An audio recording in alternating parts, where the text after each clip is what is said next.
Hello again, and welcome to another interview with a Zine Quest 3 game creator. Today we have Scott Uhls with us, telling us about his beta red game. But before we get into the interview, let me go ahead and just read you what's on the very first page of the quick rules for beta red. In the not-so-distant future, humanity's hold on the dominant race was almost subsumed by robots. A drug made it possible for humans to graft cybernetic enhancements to their bodies without organ rejection. Those with access to this drug can transcend humanity's limits and compete with the machines that threaten the definition of being human. That drug is named Beta Red. Scott, thanks for joining me, man. That quick description of the lore behind Beta Red is intriguing in itself. So before we get into Beta Red, why don't you tell me a little bit about yourself? Sure. Where you live, game experience, stuff like that. Yeah, the basics, the thing that everyone asks. When you go into exactly. A show like this, yeah. So my name is Scott Uhls, obviously. I live in Portland, Oregon, and I am 36 years old. I've been doing RPGs for, I think, 15 years is what I determined-ish. So I started the summer of 2002, roughly, with Shadowrun, and it went from there. And so I've been playing RPG since. I have been a game master for more years than I've been a player, which is a weird thing to say because you would assume that you would do both at the same time. But I can tell you there were years where I did nothing but game mastering. But I've done that, and then I have created this would be my second game. The first game was called Maximum Apocalypse RPG, based on the Maximum Apocalypse board game with Rock Manor Games, who's my partner on that project. Like I went with them, we did all this stuff together. That's who I am. I'm married and I have no kids, but I have a dog who basically is a kid. Yep. And that's how it is. Yeah, no, I totally get it. That's how it was with us before we had our child. Is we have dogs and we're good with that. So I hope I didn't ruin this next question by reading that intro, but why don't you kind of give me just a quick elevator pitch of Beta Red? Yeah, sure. So Beta Red is a rules light D6 pool based RPG set in a sort of near future where there are like a couple of different races. There's basically 4 species. There's human, robot, clone, and psychic. But it takes place in that sort of rain-drenched cyberpunkian world that you see in things like Blade Runner, The Fifth Element, even, Era, things like that, where there's just a bunch of drugs and a bunch of biker gangs and a bunch of kanji written on walls, essentially. Yeah, the pill on the front reminds me a lot of Akira, and it was funny to see that as I was reading through. One of the mentions is it likens it to Akira, which is cool. Yeah. There's a couple of times where I mentioned like the inspiration for like the cyberpunkian stuff and why this game exists, and Akira is one of them. And before we go any further, this does not have anything to do with the Cyberpunk that is Cyberpunk Red. Yeah, yes. Cyberpunk Red, right? I actually so the story is that I actually came up with Beta Red before Cyberpunk Red even was a thing. And it originally started with a couple of friends, which includes Jeremy Childry, who's doing Gordonak in Zine Quest this year as well. So both dropping at the same time, which is a thing that we'd kind of always wanted to do, but weren't sure we'd ever pull off. And now here we are, both doing our things at the same time. But it was like there was a group of us, and I was joking because they were telling me that they had played Alpha Blue, and I was like, okay, there's Delta Green, Alpha Blue. What's next? Beta Red, and like that's where it started. So that was in 2017, I think, is when 2018, maybe late 2017, early 2018, somewhere around there. And then it was like roughly a year-ish, slightly less than a year-ish later, our Telesorian Games is like, oh, hey, look, the new version of Cyberpunk's coming out. It's called Cyberpunk Red. Here's the jumpstart. And I was like, those guys. Like all my friends were like, oh, now you gotta change your name. I'm like, I'm not changing my name. They gotta change their name. Yeah. I was first, right? Like that kind of thing. But yeah, no, I actually, and on that same vein, I mentioned it to a personality who does game stuff on her Instagram, because she was like, what should I play next? And I was like, Beta Red. And she was like, I'm doing that next week with my friends. And I was like, that's impossible. Yeah. Because she thought I was talking about Cyberpunk. Yeah. I mean, with the height of all the jazz around Cyberpunk right now, might help you out a little bit, but I don't think you really need a lot of help. I mean, you're playing with Tony on his live stream. I heard great things about it. I personally didn't get to watch it. There's a lot of buzz around the game right now, and you are one of the games that Tony mentioned in his video, which has been seen by hundreds of people. So yeah, that was cool. That was cool that he's actually going to, at least he told me he was going to drop a whole video where he talks about his feelings about Beta Red specifically, which is super cool. Because so last time with Maximum Apocalypse, we had a few people that came out of the woodworks to be like, hey, I want to talk about your game on my channel. And it was cool. But like the majority of the ones that did like the major promoting, we paid them for it. We had to like give them money. Hey, listen, stuff. This case, like Tony's like, yeah, let me make a video for you. I'm like, I'm just going to silently sit here and wait until he tells me how much it's going to cost me. And he hasn't yet. So, yeah. But no, it is kind of cool. The amount of buzz that has come about it. I was not quite expecting that, but yeah. I mean, along with the quick start guide that you sent me, the artwork is awesome. The artwork is amazing. Are the artists that created the art that's in the quick start guide, do you personally know them, or is that something that was commissioned? Or I don't know them at all, and I didn't actually commission them. I found all of them on ArtStation. Oh, great. So I was on ArtStation just looking at cyberpunkian art, and they came across these pieces that you see there, and I just messaged them and was like, hey, listen, I see this piece that you've made. Is it cool if I use it? I'll pay you for it. How much do you want? And they told me a price, and we made a contract, and I gave them the money, and here we are. Very sweet, very sweet. So I've asked this to everyone, and I get a lot of different answers, but they all kind of end the same way.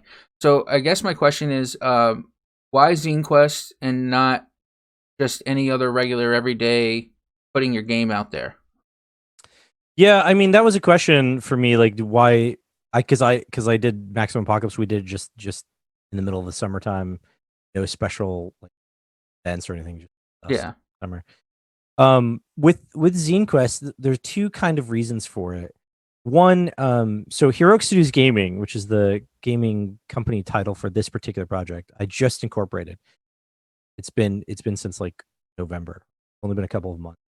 It's just me. Maybe I'll hire people, but right now I have negative monies in the account. Hence the need for a Kickstarter. Yep. But the reason for Zine Quest is because it's that kind of feel. Like I was going with a smaller indie project.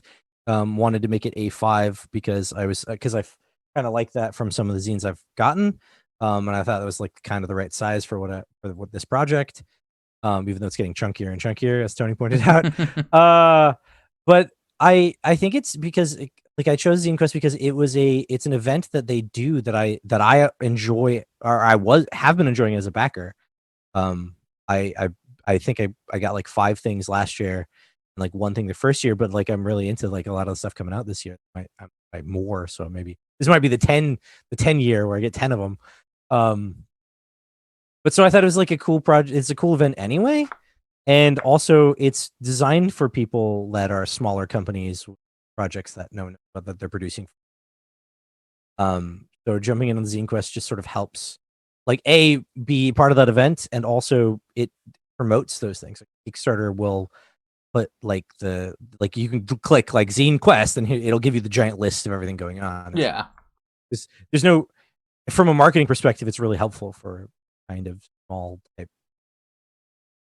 Yeah, I completely agree. And one of the look, I'm brand new to the zine scene, or whatever the colloquial name is for it. Right. Yeah, I think zine scene is kind of what they call it. Yeah. But one of the things that really I didn't know anything about zines. And I stumbled onto the Facebook group where I met you. And I just plain out asked, what is a zine? And then I had 500 different things that all were, it's a do-it-yourself kind of book. It doesn't have to be a game. It doesn't have to be a book of poetry. It could be pictures of people's feet. Whatever the hell. You know what I mean? And I kind of like that concept. And I was just starting to get back into gaming. And the fact that there were so many different cool ideas that were not on the mass market really intrigued me. See, I wasn't too into the zine scene a couple of years ago. Hence the thing where like I only bought like one during the first zine. Yeah. But I have that friend that I mentioned, the one who's doing Gordonak. He's really into the zine scene, and he was like that first year. He was like talking up all these different things that he backed, and so when the second one came around, I was paying more attention to what was happening, and I was like, this makes sense. Like I think that one. Pretty sure this was one from last year, not the first one. Yeah, but it was called like Other Magic, and it was like this like zine. It's like 20 pages, I think, but it's like of these different types of like magical, religious, folk magic-y type beliefs in our world, and like trying to take them and turn them into game terms so you could use them in D&D or World of Darkness or other games, the systems where you wanted to incorporate something other than this traditional style of like cast a spell, right? Like do other kind of stuff. And it was really interesting to like this person's book and how they broke it down. And I was like, I'm glad I backed this. Like I've used it a couple of times where like in a game that I'm running, I'll just throw in like some semi different kind of religion or whatever, and people are like, oh, this is kind of cool. These guys like they basically put like special rocks in the ground around their vegetables and then the vegetables grow better. And I'm like, yeah. They're like, well, that doesn't sound too bad. Like, like that kind of stuff. It just makes it more interesting. It gives like an intriguing thing to like for players to like go into and go like, well, I want to know more about this. Tell me more. Right.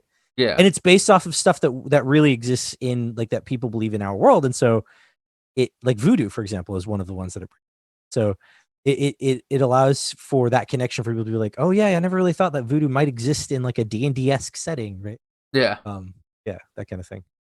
Yeah, it's neat. And one cool thing that I'm looking forward to, this will be the first Zine quest that I'm actually like that I'm immersed in, is seeing what the next big thing might be, or because what actually got me into looking at zines was I play Call of Cthulhu mainly. Yep, me too. And I was looking for Cthulhu shirt right now. Yeah, I was looking for something that. I was looking for a scenario that someone had already made that is like the thing, that had some kind of saboteur mechanic in it where the keeper could, pass a note to someone or whatever the case may be and say, you are now the thing, don't get caught. And everyone pointed me to Mothership, and I said, I don't know what Mothership is. That's basically what you're describing. Yeah. And I picked up Mothership, and I finally got the physical copy because the post everywhere in the world is slow nowadays. Mm-hmm. And I haven't played it yet, but reading it and looking at it's one of those things that it's on the bookshelf because it's just so cool to look at. Literally right here with my finger. Yeah. Just off camera. It's like that's where mine are. Right there. Yeah, it's just so cool to look at. And then that led me into looking at Morkborg, which is just beautiful death metal, black metal, whatever the fuck you want to call it, type aesthetic, and it's beautiful. The artwork and it's amazing. There's probably, I don't know, and as far as game mechanics go, 2 full pages of like actual words, and then the rest is just beautiful artwork. So it got me thinking that this is more than just a game.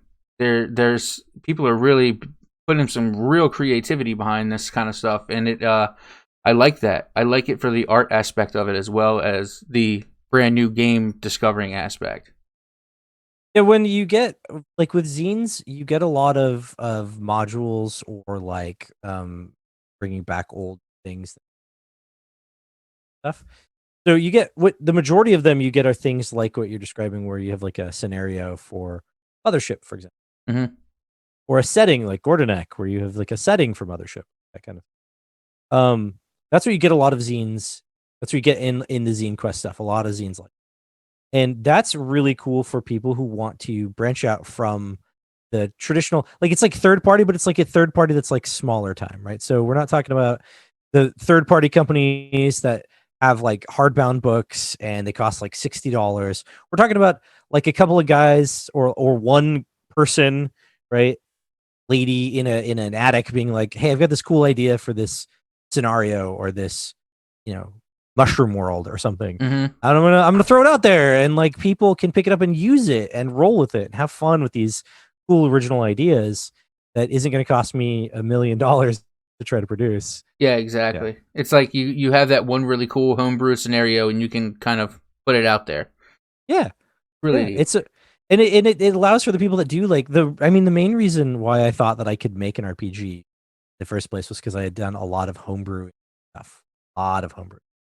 You know, you're a game master, you make a whole campaign from start to finish that involves elements that you've made up for your thing, whether it's in the world or whether it's NPCs, whatever.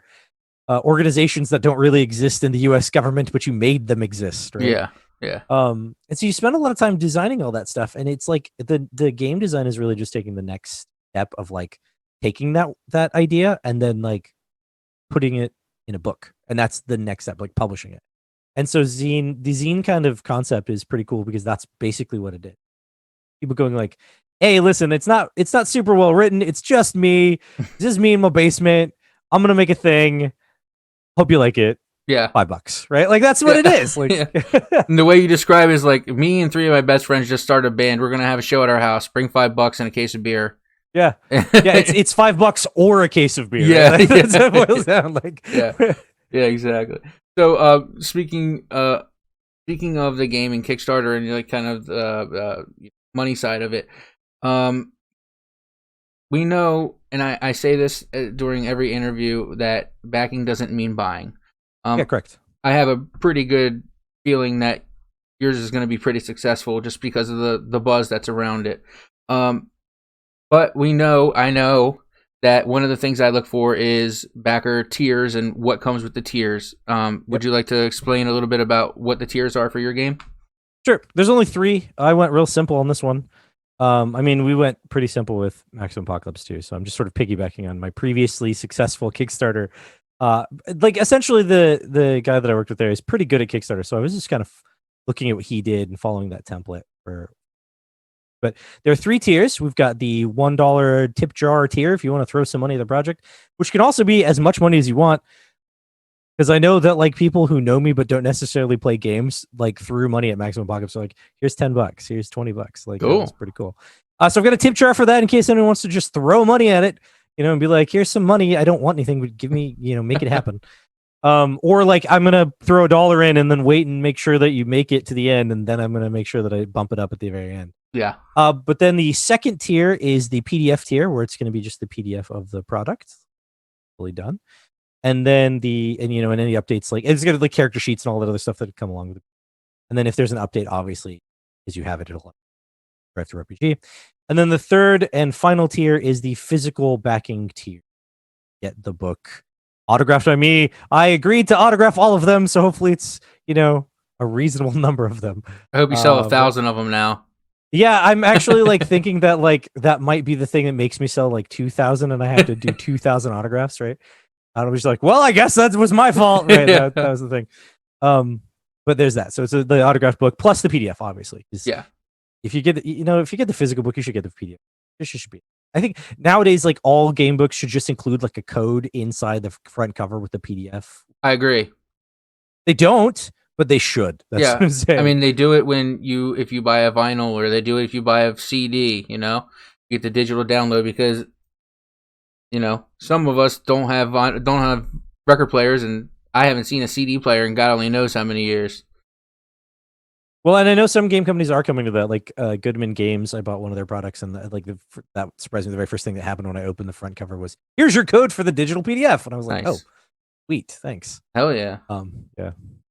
Hell yeah. So, what kind of? I know we talked a little bit about the artists and how you found them, but what kind of things were you looking for with the art? I know that you're looking at that kind of like dystopian cyberpunk aesthetic, but is there any kind of one specific thing that you were looking for other than that? So I was looking for black and white cyberpunk things with like body mechanics, like machine body pieces, and not necessarily black and white as it were, but like mostly black and white. Like you could see that there's obviously some that have color in them, and there's some that are like black and white, and then there's like a little splash of red. That was the kind of thing that I was looking at. I wanted it to be kind of simplistic and not intense. No like giant landscapes with like a bunch of different buildings. That's all cool for like the Kickstarter promotion and things, but it's not super great for like the book if the book is supposed to be small and simple. Right. You don't want to, and the other thing is I'm mixing artists that I randomly found on the internet. You do not want to find artists that are drastically different in their style. Because you have one page where it's like a hyper realistic photo of a person that's like hand drawn, and then the next picture looks like a stick figure with wings, right? Like, Yeah. you don't want that to be the case. It throws people off. So I was kind of looking for stuff that all had the same kind of feel, right? Where it was like ink or like black and white for sure, kind of looks sketchy, like they had drawn it by hand kind of feel. And that was what I was looking for in the art. And so I found, I think there are 4 different artists. And actually, the one that's on the character creation section where it's got like the people sitting at a table. Yeah. That one was actually a full color piece that he'd finished. But before he'd done the full color piece, he had the sketch versions. Like he was showing like his step-by-step sketch versions thing. And I was like, hey, like, I don't want the finished one. I want this like 3rd step like picture. Yeah. Like, where you can see that they have like cyber jaws and stuff, right? Before we get to like the full color. I want that one. Can I buy that one from you? And he's like, yeah, sure, if you want it. It's like, cool, how much? Right? Like, that's basically how I approach it. Yeah, I think you're the first person that I've talked to that hasn't either done the artwork themselves or found it on some kind of like fair use site or something like that. Yeah. Or actually like knew an artist and commissioned them to do original pieces. And I think that's pretty cool because you know, not to get too philosophical here, but we're talking about a cyberpunk thing where, you know, you're mixing parts and you're recycling things to make this half human, half cyborg thing, and to reuse the art or find art on the internet and ask for permission to use it. It goes with the spirit of your game. Yeah, it's a very meta discussion on that one, isn't it? Yeah, yeah. But yeah, no, that's true. That's true. You know, that I found I went to what appears to be a primarily Russian style art station. I don't know if you noticed, but like it seems like 90% of the people there are in Eastern Europe somewhere. But anyway, but like to go to that, like find cyberpunky and stuff and like pull it from whatever projects they had, got permission to use it. Yeah, it's the same kind of feel. It's like, you know, tearing my arm off and replacing it with a cyber limb. Same kind of idea. Needed art to fit in this book. Let me tear this out and like put it in. And like the artists are all super cool too. Like the one that's the red guy with the big cool like medical the like globes essentially behind him, the big you know, right there in the center where there's like the words are around him. Yeah, I love that one. I love back that one. And stuff. So that one's actually orange originally. Oh, like a yellowish orange. But it was like the aesthetic was kind of what I was looking for. Like as far as like my big like standout piece, like right near the beginning, right? And so it was yellow. And so when I was like, I want this one, you know, can I use it? How much? That kind of thing. And then I was like, you know, it's for this project Beta Red. I'm gonna change the colors to red if that's okay. And he's like, oh, I can do that for you. And so he actually went and changed the colors to make them red. Nice. And then sent it to me. So like I had like a half done version because I am not an artist, but I can do some editing of photos and things on computer processors. And yeah, he came back with like what looked like a much better version. I was like, yeah, I'll take it. Yeah. Yeah, I like it because it, like you said, it's one of the first things that you see as far as the artwork. And I got this vibe, like I know that he has a beard, but it makes me look like it makes me think it looks like kind of like a pharaoh that you would see on like a hieroglyph or something like that. Just that because it's really sharp and pointed, and then the head is just like a perfect shape. You know what I mean? Yep. Very squared off face. I like it. I like the art a lot. And like, and the real question when you look at that piece, right? And this is the question that I think makes it stand out to me the most for being like right up at the front. Is the question is he a human who's been modified, or is he a robot that looks human? I definitely got human or robot that looks human vibe. Right. There's like a feel to that. Like which is that? Yeah. And it's definitely cool. And it's one of those things too that you know, if it was a human that looked like a robot, you know, those what look like the interweavings of cables and things like that could be a tattoo, you know, things like that. Really interesting. It's very, very interesting. Right, because the main meta question in a cyberpunkian thing is like, what really makes humans, right? And that's at the core of Beta Red, because robots basically they're citizens, right? In this setting of this, they're citizens. They're fully like people. They can do whatever they want as people. They're taxed like people. They have jobs, right? In fact, they have more jobs than humans because we humans can't do things. Yeah. Because we're dumb and have body parts that break.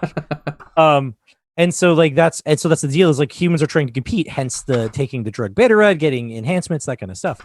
And so like at the core of Beta Red, the question is like, are you man or machine? Does that matter?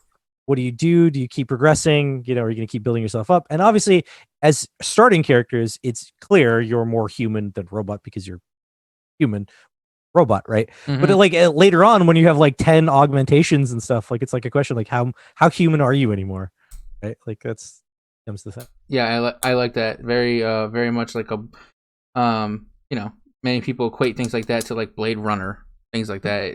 Very very cool. Very cool. If you were on my Patreon, you would know that I had that specific conversation when I reviewed the book "Do Androids Dream of Electric?" as a thing that I did on Patreon. That's where I was like, "This is the core of the question, right?" Like, yeah. That's really interesting, man. I like your sci-fi mind, and also like the philosophical part of it as well. For the book, how many pages are you looking to do? So right now it's at 64. It will probably round out about 70. I have some stretch goals in mind if we break that barrier, and it sounds like we might. So I have them planned. But some of them will increase the size of the book, and some of them will just increase the like quality of the book. Okay. So I intend to potentially get some more art. So that might also increase the size, but also have more art. Yeah. But then like things like improving the cover quality or the paper quality. But I do have some ideas for filling in some more pages or delving more into like things. So you've got the thing in front of you. You know that it doesn't really discuss weapon modifications. Yeah. Because I didn't really test weapon modifications. I was focused on the core rules of the game and like thought everything else was narrative. But like a lot of people have come back with some feedback saying that they actually kind of would like some weapons modifications or different kinds of ammunition that they could have in their gun. So that's now a stretch goal. So if that happens, then I'll add at least one more page. So inevitably, I'm hoping to cap it out around 70, which is easy enough for me to do because my 64 page right now has a couple of filler pages that I could tear out and put something actually in them. Wait. I hope you get those stretch goals too, man, because after reading this, I want to know more, and I would like to play it. I know at the very back you have just a quick scenario, which is interesting. If that's a quick start, it's Eat at Tony's, right? Yeah. You have a quick scenario, and I was wondering if you had anything in the works for more written scenarios, or are you kind of? So there will be 3 in the final book. Okay, or two or 3 depending. I have 2 right now. I also have Eat at Tony's that I'm thinking maybe I'll throw in just for funds as well. But there are 2 in there right now. One is a mission where you're hired to kill someone. It's a wet works mission, right? Take this person out. But then when you get there, that person's like, no, I'll pay you more to kill the guy who hired you, right? Like, and it's like that kind of situation. So you're like, do we take it, or do we, what do we do?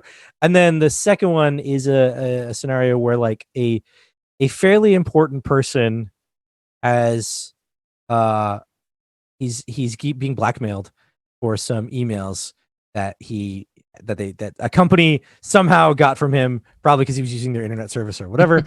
And he wants you to discreetly go into the place and make those emails disappear, right? Essentially. So you have to go into the server room of this company and like, so you gotta A, break into a megacorp, B, hack their computer, and C, delete the file before anybody knows what's going on. And then obviously get the hell out of there before anyone finds out. So those are the 2 that are in there already, but I have a couple more that I wrote and kind of did for playtesting that I might pull. Here's one where there's like a guy and a company wants to hire him, but he's working for another company, so they need someone to basically go in and like kidnap him, right? And it's like that kind of thing. That's a typical trope for like the cyberpunkian world where like a company owns your life. Yeah. So you can't get out of the contract with them. So this is like one of those where it's like we want him real bad, so we'll hire you to kidnap him and then he's ours. Sweet, man. One of the things that's been thrown around on that RPG zine group on Facebook is, and I think Tony mentioned it. Well, definitely Tony mentioned it. Was $28, 28 days. Yeah. Is that something that you're thinking about participating in as well? Yeah, I'm totally into it. I wasn't sure if there was a sign up or not. I did do his like thing where you like fill in like give your email kind of deal because I was totally into that. Mm-hmm. I think it's great to do. So there's a whole thing about metrics and like algorithms, right? And so there's this whole side of like the digital side of these kinds of thought about. And this idea is really good. Where like basically just go on there every day for 28 days for the whole month of February. Just go on there, check it out, see something you like, throw $1 at it. Right? Even if you don't want to back it fully, just think, hey, this is a cool idea. Let's throw $1 at it because that will give them a backer count, which pushes them up. And it will also trigger like anyone that you're friends with on Kickstarter will also get like notified that you've backed it, and things like that. So it does help promote those things in a way that doesn't really cost you a ton of money. It doesn't require that you go full in, and you may not even really be super interested. You just throw a couple of dollars at something, a couple of dollars a day at something. Yeah, I mean, I think $28 is a little low. We should be going like yeah. 50, but it's not 50 days in the month of December. Yeah, February, yeah. right? So you can't do it. Yeah, and I think it's cool too because there are some people out there that are putting the PDF out for $1. So you might get a little something out of it. And then I know for me, I've recently gone Kickstarter crazy and had to stop for Zine Quest. Is get updates every single day. If you donate $1, you keep getting that update, and it keeps I know for me, keeps picking at me and picking at me and picking at me until I jump up to the next tier. I had to start just doing the like save, like tell me about it later, and wait for that like 48-hour check-in. Like, Yeah. hey, there's 48 hours left. That's what I had to do because I am a super backer mostly because apparently I hate money and I throw it at Kickstarter projects all the time. So lately I've had to like pull back like a lot where I'm like, look, I really don't have money to throw things. But even like right now, there's like a comic book that I'm backing right now on Kickstarter. Like it doesn't fail. Like every month I will throw like $15 to $20 at something every month. It's like I have like a Kickstarter budget. Yeah, yeah. I look at things all the time, and one of the actually the first thing that I backed on Kickstarter was a comic, because I'm a big comic fan, and it was actually Cthulhu based, and I'm a big Cthulhu fan, H.P. Lovecraft fan, and it's finally it's over. The funding is over, and I'm just like, God, I can't wait for it to show up. Like, please let it show up. And then thinking about USPS being slowed down, it's like, God, I'm never gonna get this damn thing. So I have backed like I said, I'm a super backer. I think of like I'm up to like 175 projects backed on Kickstarter. It's Damn. ridiculous. But I've backed a lot of comic books, and like most of them will come, so you're fine. But like sometimes they take a little longer than you would expect. I know one that I followed quite closely, but I also know the guy who makes them because we met. He also works with Rock Manor Games on projects, and I'm now working on turning his comic book into an RPG, but that's a side project. I don't know when I'll be done with that. But Nice. anyway, what he and I like, he couldn't get back to the US to send his. So he was like 2 issues of his comic book were just sitting in his warehouse in Florida, waiting for him to come home and send them to. But he was stuck in Brazil because of COVID. Yeah. And so he had to do this like crazy travel thing where he had to like go to Mexico, stay in quarantine for 2 weeks, and then fly to the US and stay in quarantine. He had to do like a month of quarantining, like that kind of stuff. But he did get it out. So they will get to you. Yeah. It will get to you, I promise. But there's also one I backed. It was called Patrons at the time. It has now changed names because apparently Patrons was just a working title. Okay. Used it for the Kickstarter, which is weird. It is now like 3 years behind when it was supposed to be delivered. Oh wow. So that happens. That's that thing you were talking about before, where like backing is not buying. Yep, exactly. Exactly. All right. Well, before we sorry. Last question. Yeah. Yep. Important question. What date do you launch? I launch on February 9th. Okay. And I'm running until the 21st. I chose a slightly longer campaign because while technically it breaks the Zine Quest rules, right? This is you're on the thing. You've seen back and forth about if it breaks the rules, does it count? Yeah. I mean, I also have Red, which Kickstarter. So this is the story. I'm the guy that Kickstarter straight up said your project doesn't qualify, right? And then still qualified it. But anyway, yeah. So the 9th is when I'm doing it, and I'm running it all the way until the last that Friday. because that's when I want to end it. Because I'm going to be doing an event every Friday, and I want to like end on like a Tuesday, and then have an event on that Friday. Like I was like, we're going to end the last day. That's what we're going to do. Things. So yeah, man, cool. Well, I look forward to it. I'll definitely be backing it. That's for sure. So before we kind of depart here, is there anything that you want to promote? Any websites, any games, anything you're working on, anything like that? The floor is completely yours.